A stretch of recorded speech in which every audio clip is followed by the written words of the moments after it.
Just a few of Okay, them. great. So you can watch me in my creepy video later. I'm so I'm gonna go excited. grab a packet. Anyone else need a packet besides just the one? So my name is Carol Pond. Every year, your teachers invite me to come in and talk to young adult medicine to kind of look at healthcare careers and what the projection is for healthcare careers in the future in Wisconsin.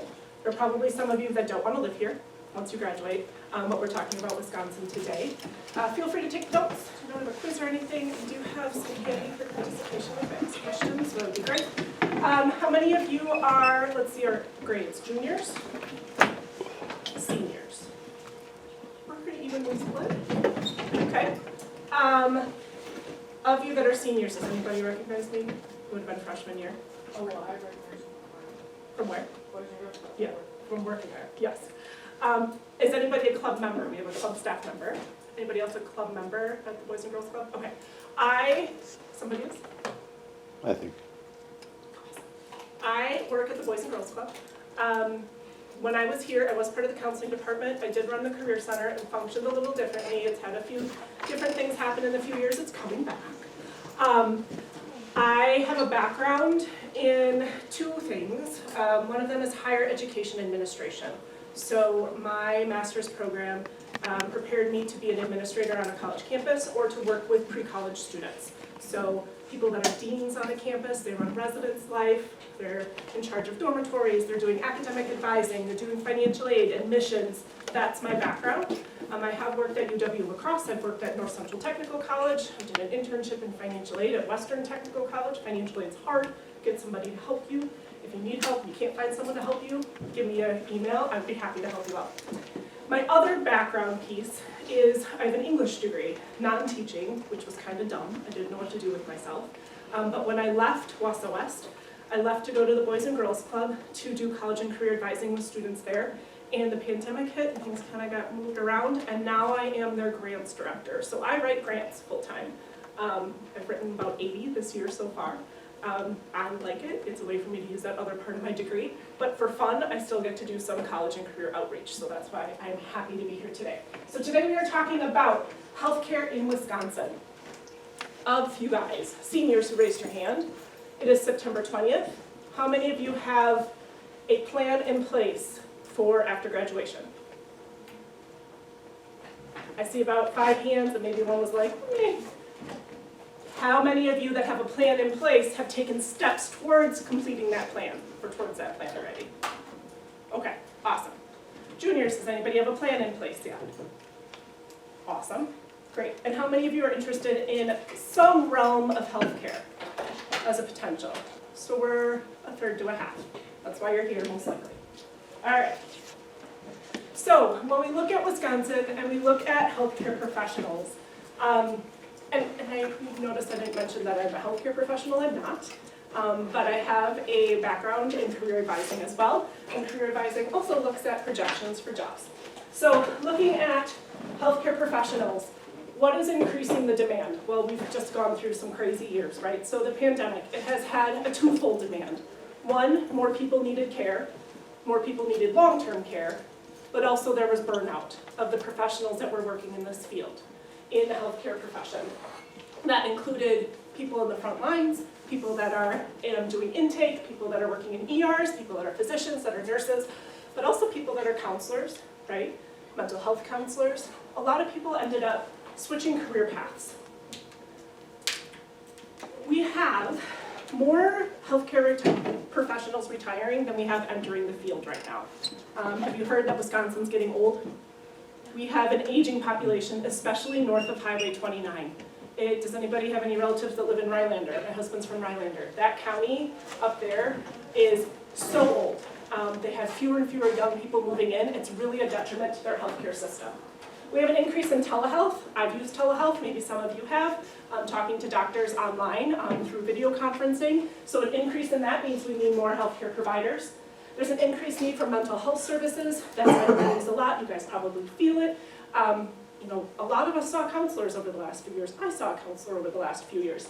We need more folks in those areas, and because we have more trauma, we have more stress, we have more anxiety, we have more depression of youth all the way through adults. Did I just see, and correct me if I'm wrong, something with Tony Evers approved something where every district in the state, every school district now gets like 1 or 2 full-time people just Mental geared health care. towards mental health care? Possibly, I didn't see it. Okay. But I do know there's schools in the States that haven't even had things like a social worker until this past year. And one of them's in a neighboring district. So there's a need. Aging population, I mentioned. Our population's getting older. Young people aren't having as many children anymore. So as the population ages, we have people that move out of their careers, right? They're retiring or they're unable to work anymore. But now, when it's healthcare, they need services. They need more services. And then we're trying to do more preventative care nationally, but also in Wisconsin too. So preventative care is more checkups, more intervening before there's a problem. We are looking at the projection of growth in our population. So when we look at a decrease in young people and an increase in the older population, we are going to have many, many people over the age of 65 coming up. It's hitting Wisconsin hard. It's hitting Wisconsin in all industries, but healthcare is one of them. So if you're interested in healthcare, I'm here to tell you you probably will have a job when you graduate. It's important for you to know that if you're not interested in healthcare, that's okay. There's other industries also that are going to need a lot of workers. So Wisconsin in general. In 2010, when we look at Marathon County, the largest county in the state, we're the largest county, we're not the most populated, we're very, very spread out. Less than 15% of our population was age 65 plus. In 2020, 17% was 65 plus. It's projected by 2040, which seems a long ways away, but I've been doing this presentation for many years and I keep adjusting the dates. I'm like, oh my God, it's getting closer. More than 23% of the population in Wisconsin will be 65 plus. That's almost a quarter of our population. If you were to divide this classroom into 4 pieces, one whole piece of this classroom would be 65 and older. That's a lot of people leaving the workforce. The age of nurses used to be, when I did this presentation, I would say the age of nurses is 50 years old in Wisconsin, average age. It's gone down. People have left, people have retired. We do have some young people coming into nursing. However, the average age of nurses in Wisconsin is 46 years old. I don't think it's that old, but we start working, you could start working as a nurse at 22. Was your daughter 22 when she started? 21. 21. Actually, might even be 20, depending on when your birthday falls. After 2 years, you can start working as a nurse with your ADN. 46 years old is the average age of our nurses. LPNs, anybody know what an LPN is? Anyone know what that stands for? Licensed Practical Nurse. Anybody know what that is? Yes? Yeah? What is it? Me? Yeah. Were you shaking your head, yes? Licensed practitioners? Nope. A licensed practical nurse? Do you know what they are? Not like fully a nurse yet. Okay. So when you go into nursing, to be a nurse, you can be a nurse with a 2-year degree, an associate degree in nursing, or you could be a nurse with a bachelor's degree, 4-year degree, bachelor's of science nursing. You can start nursing, but more than a CNA, less than an ADN, associate degree nursing, as a licensed practical nurse. It is 1 year of nursing school, so it's like the first year of nursing school. LPNs are needed all throughout hospitals, all throughout clinics. I had an LPN in my room when I was delivering a child, but LPNs are old. Their average age is 49. Again, not old guys, I'm sorry, not that old. For reference, I'm 42. So it scares me knowing that the average age of healthcare providers are older than me. The average age of the total workforce is 44. So that means if we take all the workers in Wisconsin and average out their age, it's much younger than our healthcare professionals in those 2 fields. And by 2030, we will have a deficit of 23,500 nurses in Wisconsin based on needs and retirement. Does that mean I'm here to tell all of you you need to be a nurse? No. I am giving you an insight into what our population looks like and what we need in Wisconsin for this one area. So currently, for every 3 nurses that leave the field due to burnout, retirement, maybe unable to work anymore, only 1 nurse is entering. Well, that's not good. When we look at in-demand careers, and this was from 2021, the 11 most in-demand healthcare careers nationally, I noticed there's a range of different types of healthcare careers, but we're gonna need lots of nurse practitioners, so nursing, you do a bachelor's degree, you can do associate degree nursing, bachelor's degree nursing, and then you do your master's program to be a nurse practitioner. Occ therapist, physical therapist, you can see that their projected growth rate, how much they're gonna need within the next decade, 10 years, so this is 2021, so 2031. And median pay means middle of the line pay, average pay, right? So some of these folks make great money.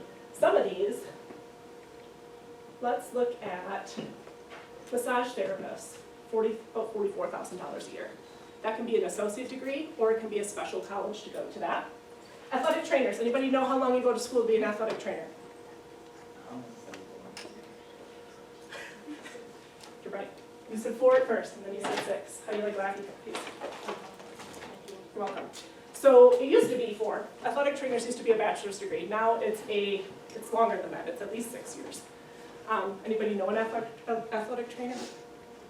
Yeah? Do you know where they went to school? Mr. Scanlon went to Madison. Perfect. Nurse practitioners definitely making more money. Physician assistants making more money. Speech language pathologists, you know, that's 6 years, I believe, as well, making great money. Here's Wisconsin. These are our fastest growing careers through 2028, which also is coming around the corner really quickly. When we look at the type of occupation, what their salary range is, so this is low end of the salary, so starting out entry, and this is high end, someone that's been working there for quite a while. Tells you what kind of education you need. Anybody tell me, when you look at like a short-term diploma or a technical diploma, how many years is that? Anybody know? Oh, you guys are so quiet. Pass up chocolate. Any guess? In the back. Less than a year? It's either less than a year or 1 year. Are you looking for chocolate? Fantastic. All right, you get chocolate. Ready? Oh gosh. Oh, I missed. It was close enough. And it's on camera.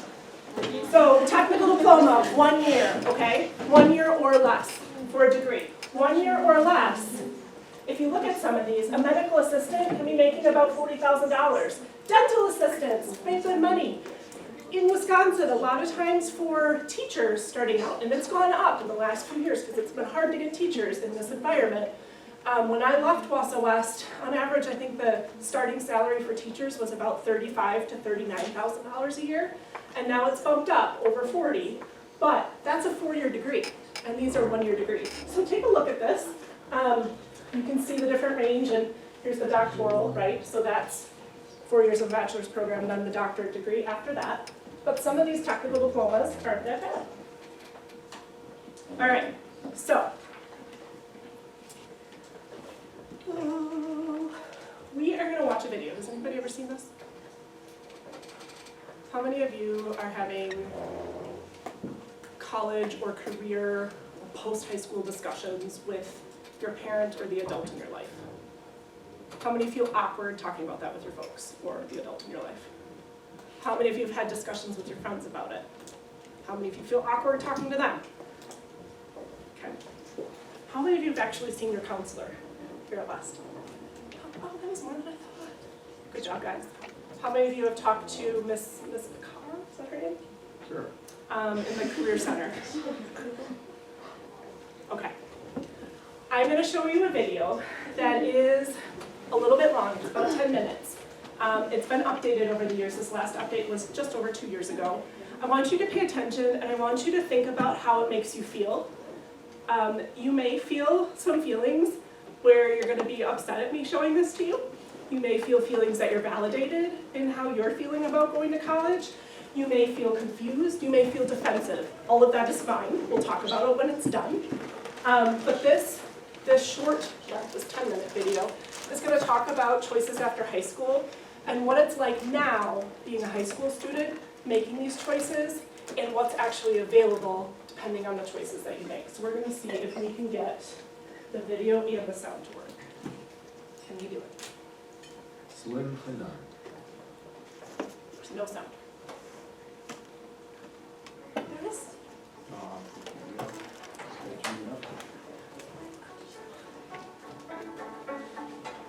widespread belief that the job market is just waiting for hordes of ambitious, eager graduates to slide into high-paying jobs in the corner office. They just need to go to college, right? Well, the data tells a different story. Charts like this imply a correlation between higher income and additional education, showing on average that a person with a university degree earns far more money than the average person without a high school diploma. This reliance on averages and perceived higher earnings for having a four-year degree has fueled a college-for-all philosophy, causing educators and parents to encourage going to the university, any university, to major in anything in pursuit of social mobility and financial prosperity. This belief has increased college and university enrollment to an all-time high, resulting in 66% of high school graduates in this country enrolling in higher education right after high school. How many of you think you need a four-year degree after high school if that's your plan? The problem isn't that we need more students to attend college. The problem is too many students who enter are not continue. For most college students, it takes too long and they simply lose interest. Others are juggling too much, or they discovered they picked the wrong major or attended the wrong institution for them. Since most students are told a university degree guarantees a higher salary, many delay their career planning until after college graduation, resulting in 62% of students reporting they feel disengaged because they don't see the connection between their coursework and a future career. And so today, only a quarter of those that initially enroll will finish a bachelor's degree. You see, our educational system is very well intentioned, but incredibly misaligned. The pendulum has swung too far towards college preparation at any cost and away from skill attainment. We even encourage a college-going culture as early as elementary school, with university pennants decorating second-grade classrooms. And we spend an exorbitant amount of time in high school getting into college. Education is core to our economy, but in order to guide our educational systems and maximize future income, we must understand this misalignment between education and our workforce. At some point in recent history, we have transitioned from asking the more important question of what knowledge and skills do you need to be employable and to contribute to your community, to now simply asking, where are you going to college? When in reality, not every degree is direct preparation for employment. With rising education costs, a shrinking job market, and the oversaturation of some academic majors in the workforce, graduates take positions that do not require the education they have received, and often with debt they cannot afford. In fact, this misalignment between degrees and job skills causes half of university graduates to be underemployed in what are called gray-collar jobs, and 33% of college graduates are still underemployed well into their 30s. We know that success in today's world depends on aligning a student's academics with both their skills and available job opportunities. Yet there is growing evidence of a skills gap in which many Americans are not receiving the essential skills that are needed. Recently, a survey was conducted to find out if the skills found within the local workforce match the skills that employers need in the new economy. We found that employers experience difficulty finding applicants with strong technical skills, as well as problem-solving skills, applied math skills, and basic technical training. Unlike 3 generations ago, having hands-on skills and perfecting what you're good at can be more valuable in today's economy than getting a degree in something simply to get one. In fact, when hiring, business leaders say a candidate's knowledge and applied skills in a specific field are more important factors than where the candidate went to school or their college major. The economy and the world have dramatically changed. In 1960, when taking into account all jobs in the American economy, 20% required a 4-year degree or higher, 20% were technical jobs requiring skilled training, and 60% were classified as unskilled. But what's the right percentage to meet the labor market demand for tomorrow? Georgetown University predicts that only 33% of all jobs will require a 4-year degree or more in the future, while the overwhelming majority will be highly skilled jobs requiring professional and technical training at the credential or associate's degree level. The true ratio of jobs in our economy is 1 to 7. For every occupation that requires a master's degree or more, approximately 2 professional jobs require a university degree, and there are over half a dozen jobs requiring a 1-year certificate or 2-year degree. And each of these technicians are in very high-skilled areas that are in great demand. So while most jobs in the future will require some education and training beyond high school, the majority of occupations will not require a bachelor's degree or more. It was the same in 1960, the same in 2000, and will be the same in 2040.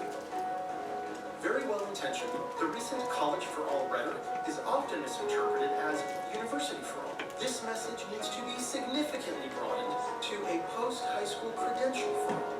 Students at various educational levels have left school without essential skills setting up our children for failure, costing them and taxpayers millions, all while the labor market is desperate for highly trained, skilled technicians.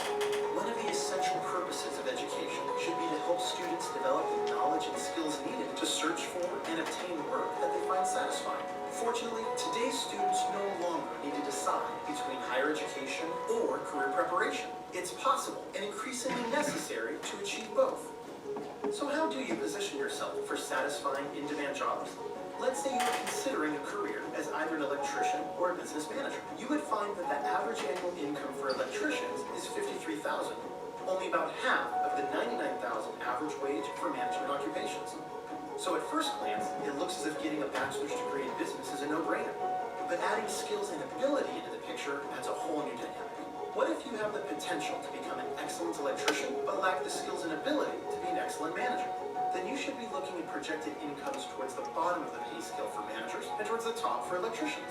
You would then discover that electricians near the top of the pay scale make around $90,000, far higher than the income of a manager near the bottom of the pay scale at $44,000.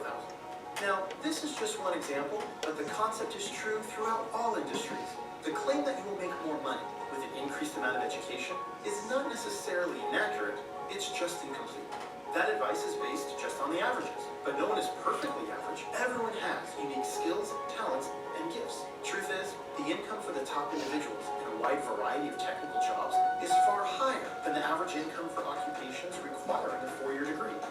Nationally, associate degree earners range between $29,000 and $76,000, while bachelor's recipients earn between $37,000 and $102,000. But this data only accounts for the 25th percentile to the 75th percentile of full-time adult workers.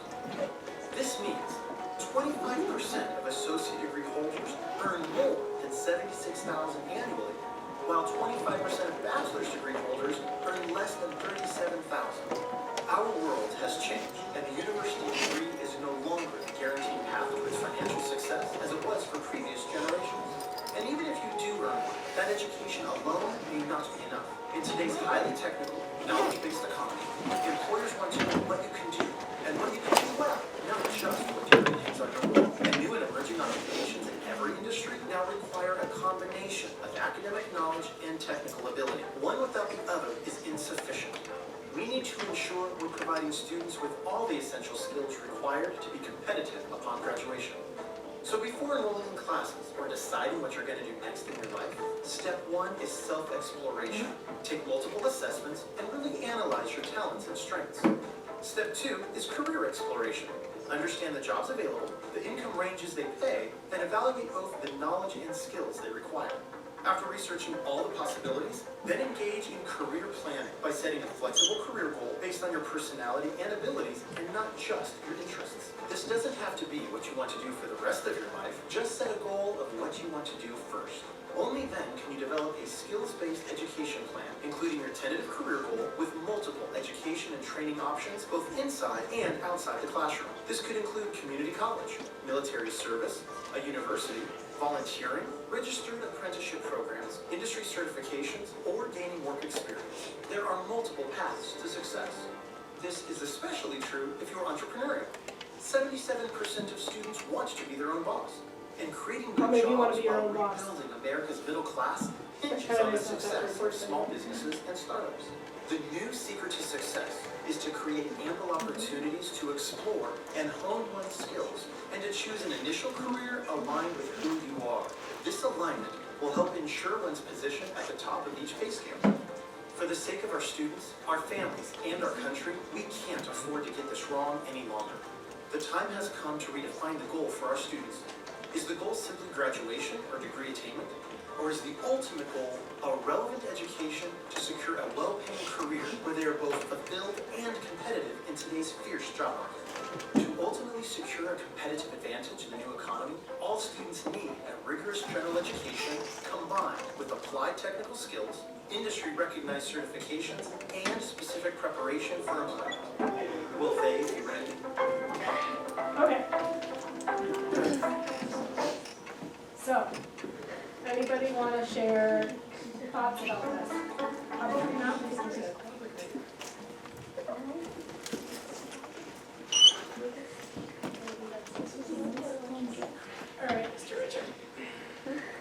So, my oldest son went to UWC East Point, and I remember many times talking with Ms. Pond about some of his, I knew he wasn't, Mrs. Kostrowski and I both knew he was a good student, but he wasn't a college student, and we knew that. But he was round and determined because everyone told him all those years, go to college, go to college, go to college.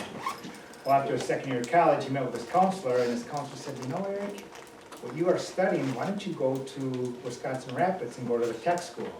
All right, he was doing urban forestry, which is basically landscaping and taking care of golf courses and stuff like that.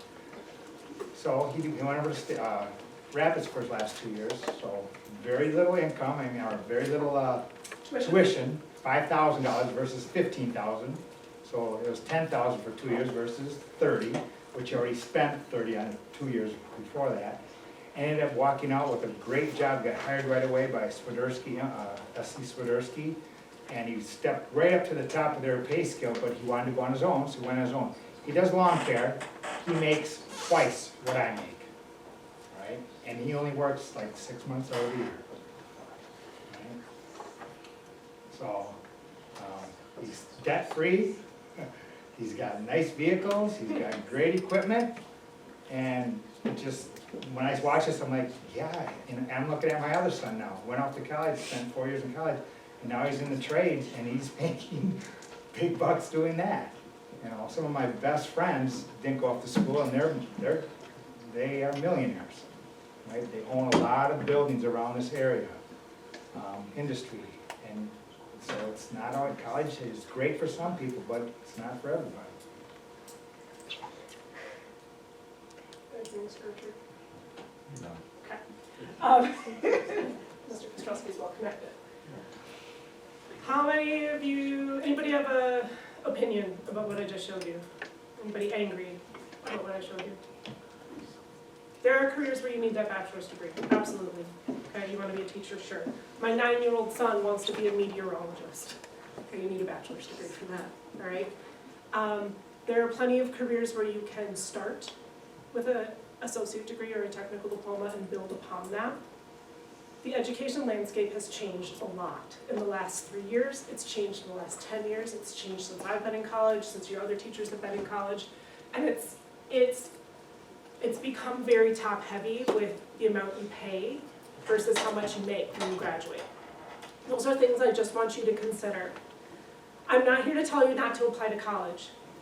I look at college, you need to reframe what college is. It's not just a 4-year degree. I am a first-generation college student. Has anybody ever heard of that before? What is that? Do you know what it means? In the back of the picture. You're the first one in your family to go to college? Yes, pretty close. Do you like chocolate or Laffy Taffies? Chocolate. Okay. It comes with a chapstick, so I'm going to try really hard not to hit somebody in the head. All right, heads up. Oh, that's better. Okay. I'm a first-generation college student. That means that my parents, so first generation looks at the children of parents, right? My parents don't have a bachelor's degree. My dad joined the Army during, it was Vietnam time. He joined the Army because he didn't want to get drafted. He was like, screw that, I'm not going to sit around and wait, I'm just going to join the military at 18. He and my mom got married at 19 and 20. My mom worked at a grocery store. My dad did the military, he left. He did use his GI Bill, so if you do the military, there are options to get education afterwards. He used it to get an associate degree at the 2-year UW campus in the Appleton area. It was called UW Fox Valley at the time, an associate degree. And he was an adult student at the time. He was not considered a traditional student. He was a military, he was a veteran, he was married, and he was over the age of 22. So he was an adult going back to college, never used it. A first-generation college student's parents don't have a bachelor's degree. So my folks, when I was a junior in high school, all they said was, college, college, college, you're going to college. My dad worked at a post office. He hated it. He worked there for 30 years and retired. He stayed with them because he was a veteran, and when you work for the post office, you're working for the feds, you get a really nice pension when you're done. But he hated every minute. He would threaten me and say, you either go to college or I'm taking you down to the postmaster and you're gonna work here. And seeing a parent that hates their job, and some of you may see an adult in your life that hate their jobs. You don't want to work there, right? Came to senior year. What I have done for a living for over 15 years is help kids figure out what they want to do after high school. My senior year, I told my parents I'm not going to college because I had no idea what I wanted to do. And I didn't see the value in going to school just to go to school, and that was 1997. My mom forced me to sit down on a December day and fill out a paper application for the UW system. Thank goodness it's online now because that sucked. And I hated every moment of it. She wouldn't let me get up from the dining room table until I filled out this application. My parents didn't correlate the education to a career and have a plan. It was just get an education and everything else will fall into place. So I chose a major that didn't have a job that correlated with it, right? I chose something I liked. Now, am I doing a job now that uses that? Absolutely. But not at 22, I wasn't. I was lost. I had finished 4 years of college. If you want to go to a 4-year degree, great. Try to have a plan. If you want to go to an associate degree, great. Still try to have a plan. If you're graduating from high school, most likely you still will need some type of education after high school to be hireable. Is that everybody? No. The gentleman who is the general manager for Noodles in town, his name is Alex. Anybody like Noodles? I love Noodles. My daughter loves it. We go there too often. Alex is a Wausau West grad. Alex hated school. He was a student when I was here. He hated it. He ended up at the alternative high school. That saved him. He was working at Noodles, started when he was at the alternative high school. Alex has done some training after high school. He never went on to college. He is kicking so much butt in that job. He makes way more money than I make, and I have a master's degree. And he's doing very well. You have to figure out what works for you. Anybody know what the average debt is in Wisconsin for student loans? The average student loan debt for somebody that is out of college, how much student loans do they have with them? Picture. Say about $2,000, About $2,000? no, $25,000. $25,000? There was a time in my presentations that was true. Yes. Like 80,000? Nope. In between. So we're at $32,320,000. $32,320, not $1,000. So $32,000 average. That is debt that stays with you forever. You don't get out of student debt unless your campus folds and then the federal government says, okay, you don't have to pay it back. That is with you forever. That's important to remember. Your son didn't have much debt. Well, he did 2 years. Your daughter didn't have any debt. No debt. So has Mr. Richard told the story of his daughter? Not really. Not really. She took her high school time to figure out what she was good at, what her interests were. She did a youth apprenticeship, which we'll talk about shortly. She worked. She decided to change what she had thought college was supposed to be and ended up going to North Central Technical College for nursing. She worked while she was there. She was hired before she graduated. She got some really awesome scholarships that she earned 100%, and one of them was just being a high school student going to a technical college. She got a great scholarship that was a recurring one.